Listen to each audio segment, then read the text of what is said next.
भारत ने आधी रात को आतंकवाद के खिलाफ बड़ा एक्शन लिया है। भारत ने पाकिस्तान में मिसाइलों की बरसात कर दी, वहां खलबली मचा दी है। पहलगाम हमले का बदला भारत ने पाकिस्तान और पीओके में एयर स्ट्राइक से लिया है। जोहार, नमस्कार, आदाब, हजारीबाग अपडेट्स देख रहे हैं आप। मैं अपराजिता पांडे आपका खूब स्वागत करती हूँ। मीडिया रिपोर्ट्स की माने तो उसके अनुसार भारत ने एयर स्ट्राइक कर पाकिस्तान के 9 आतंकी ठिकानों को नेस्तनाबूद कर दिया। भारत के इस हमले में पाकिस्तान में हड़कंप मच गई है। विश्लेषण तैयार किए जाने तक मिली जानकारी के अनुसार करीब 90 से अधिक आतंकियों की लाशें बिछ गई। भारत के इस एक्शन को नाम दिया गया है ऑपरेशन सिंदूर। खुद पीएम मोदी ने इसका नाम रखा है। ऑपरेशन सिंदूर के तहत ही भारत ने रात करीब 1 बजे पाकिस्तान के लाहौर, पंजाब और पीओके में स्थित आतंकी ठिकानों को निशाना बनाया। भारत ने पहलगाम अटैक के 15 दिन के बाद यानी कि 16वें दिन ही आतंकवादियों का सफाया बदला लेकर कर लिया है। इस ऑपरेशन सिंदूर को एनएसए अजीत डोभाल ने अंजाम दिया है। इस एक्शन पर पीएम मोदी की नजर थी। रात भर जगे रहे, रात भर ऑपरेशन सिंदूर का अपडेट लेते रहे।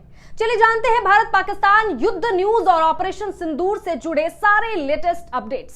भारतीय सेना के ऑपरेशन सिंदूर से देश भर में खुशी का माहौल है। चलिए थोड़ा विस्तार से जान लेते हैं कि पाक में कैसे और कब हुआ ऑपरेशन सिंदूर। आर्मी की कर्नल सोफिया कुरैशी ने ऑपरेशन सिंदूर पर दुनिया को सबूत के साथ जवाब दे दिया।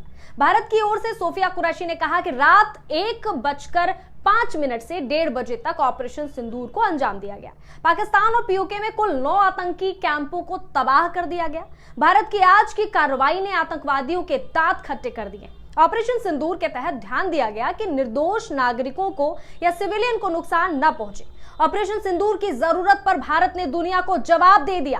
भारतीय विदेश सचिव विक्रम मिस्री ने कहा कि पाकिस्तान अपने नियंत्रण वाले क्षेत्र में आतंकियों पर एक्शन के लिए कोई कदम नहीं उठाता। उन्होंने यह भी कहा कि 25 अप्रैल को टीआरएफ के संदर्भ को हटाने के लिए पाकिस्तान के दबाव को भी ध्यान देना चाहिए। पाकिस्तान दुनिया भर में आतंकवादियों के शरण स्थल के रूप में पहचान बना चुका है। साजिद मीर का मामला अंतर्राष्ट्रीय प्रेशर बनाने के बाद वो जीवित पाया गया, इसका सबूत है। ऑपरेशन सिंदूर के बाद गृह मंत्रालय ने 2 बड़े कदम उठाए हैं। अर्धसैनिक बल के जवानों और अधिकारियों की सारी छुट्टियां रद्द कर दी गई हैं। सीमावर्ती इलाकों में जहां पर पाकिस्तान की तरफ फायरिंग हो रही है, वहां स्थानीय लोगों को जैसे बंकर में पहुंचाया जा रहा है। भारत पाकिस्तान के बीच हलचल बढ़ी हुई है। ऑपरेशन सिंदूर के बाद भारत ने बड़ा कदम उठाया है। भारत में पैरामिलिट्री फोर्सेस के सभी जवानों अधिकारियों की छुट्टियां कैंसिल की गई है। ऑपरेशन सिंदूर के बाद गृह मंत्री अमित शाह ने बीएसएफ के डीजी, जम्मू कश्मीर के मुख्यमंत्री और उपराज्यपाल से फोन पर बात की है। अमित शाह ने इस दौरान बॉर्डर एरिया पर लोगों को सुरक्षित जगह पहुंचाने के निर्देश भी दिए। साथ ही साथ सीमावर्ती एरिया पर मजबूत चौकसी रखने का भी निर्देश दिया गया है। ऑपरेशन सिंदूर के बाद हलचल जारी है। ऑपरेशन सिंदूर के बाद दिल्ली में बड़ी बैठकें हो रही हैं। केंद्रीय रक्षा मंत्री राजनाथ सिंह के साथ साथ सीडीएस जनरल अनिल चौहान की मीटिंग हो रही है। बताया जा रहा है कि राजनाथ सिंह को सीडीएस ऑपरेशन सिंदूर पर ब्रीफ कर रहे हैं।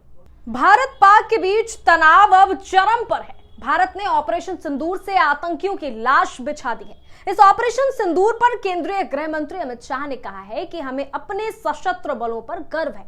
ऑपरेशन सिंदूर पहलगाम में हमारे निर्दोष भाइयों की निर्मम हत्या का भारत का जवाब है। मोदी सरकार भारत और इसके नागरिकों पर किसी भी हमले का मुंहतोड़ जवाब देने के लिए दृढ़ संकल्पित है।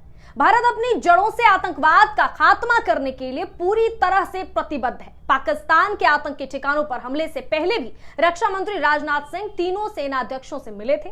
एनएसए अजीत डोभाल भी रक्षा मंत्री से मिलने उनके घर पहुंचे थे। करीब 1 घंटे बातचीत चली थी, दोनों की मुलाकातें हुई थी। ऑपरेशन सिंदूर के पूरा होने के बाद भी रक्षा मंत्री राजनाथ सिंह ने देर रात तीनों सेनाध्यक्षों के साथ इस बात पर मंथन किया कि अगर पाकिस्तान इस हमले के बाद जवाब देने की कार्रवाई करता है तो उसके लिए हमारी सेना के तीनों अंग और सीमा पर मौजूद जवान कितने मुस्तैद हैं। फिलहाल के लिए इतना ही। देश दुनिया के तमाम बड़े मुद्दों के साथ झारखंड, बिहार की ताजा तरीन खबरों के लिए देखते रहें हजारीबाग अपडेट्स। शुक्रिया।